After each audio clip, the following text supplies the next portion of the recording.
अगर आप एसआईपी कर रहे हो तो ये वीडियो ध्यान से देखें। आइए समझते हैं एसआईपी में ज्यादा मुनाफा कब होता है। मान लीजिए आपने सिर्फ एक साल तक हर महीने 10,000 का एसआईपी कोई फंड में कर रहे हैं।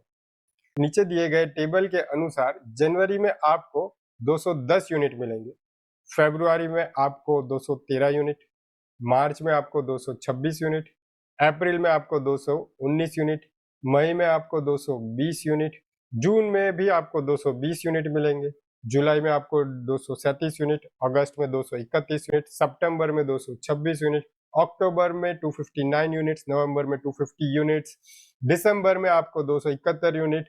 मतलब टोटल अगर आप देखोगे तो 12 महीने में आपको 2797 यूनिट्स मिले और आपकी एवरेज एनएवी हो गए 43.14 पैसा। अब एक साल के बाद तुरंत अगर आपका वैल्यूएशन देखोगे तो लास्ट एनएवी जो सबसे कम था उसके हिसाब से आपका वैल्यूएशन होगा 1,03,014 rupees against your investment of 1,20,000 rupees. मतलब साहब 17,000 का प्योर लॉस, 14.2% का लॉस। अगर आप इस फंड को आज देखते हैं तो आज इसका एनएवी शायद 152 रुपए के तकरीबन है। मतलब के 2797 multiply by 152.86 is equal to 4,26,743। मतलब ये 8 साल 3 महीने में आपका फंड 3,06,000 बढ़ गया और 256% का फैंटास्टिक ग्रोथ भी दिया है आपको। और अगर पुरानी लैंग्वेज में बात करें तो 97 मंथ्स में डबल नहीं 3.5 गुना हो गया पैसा। और टेक्निकल लैंग्वेज में बात करें तो 17.2% का फैंटास्टिक सीएजीआर बैठ रहा है गिरे हुए मार्केट में।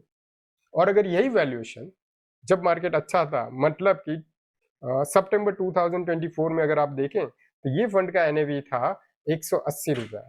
मतलब उस टाइम का अगर वैल्यूएशन देखो तो हो जाता है 5,04,998। मतलब 3,84,000 का ग्रोथ और 321% का अनबिलीवेबल परसेंटेज में ग्रोथ। अब पुरानी भाषा में देखें तो सिर्फ 82 मंथ्स में 4.25 गुना हो गया आपका पैसा। टेक्निकल लैंग्वेज में 27.1% का सीएजीआर। मतलब म्यूचुअल फंड या एसआईपी में बढ़िया रिटर्न बनता ही है, मगर 5 साल के बाद। आप तुरंत देखोगे तो कुछ नहीं होगा। ठीक है, अब लास्ट में एक बोनस टिप भी देता हूं। 12 मंथ की एसआईपी में सबसे ज्यादा रिटर्न किस मंथ के इन्वेस्टमेंट पर आया है? नीचे टेबल में देखिए। दिसंबर में जब एनएवी सबसे कम था तब सबसे ज्यादा यूनिट भी मिले। और जो आप डिफरेंस देखोगे आज का एनएवी का और उसका एनएवी का, तो सबसे ज्यादा जो प्रॉफिट है वो भी हमें दिसंबर के जो इन्वेस्टमेंट हुआ एसआईपी का उसी पे मिला है। ठीक है, तो लास्ट में देखते हैं कि ये वीडियो का टेक अवे क्या है। एसआईपी में बार बार वैल्यूएशन मत देखो, एसआईपी लंबे समय के लिए रखो और मार्केट के उतार चढ़ाव से कभी मत डरो। अगर ये इंफॉर्मेशन आपको यूजफुल लगी है तो प्लीज इसे लाइक कीजिए, फ्रेंड्स एंड फैमिली के साथ शेयर कीजिए और इस चैनल को सब्सक्राइब कीजिए। Thank you.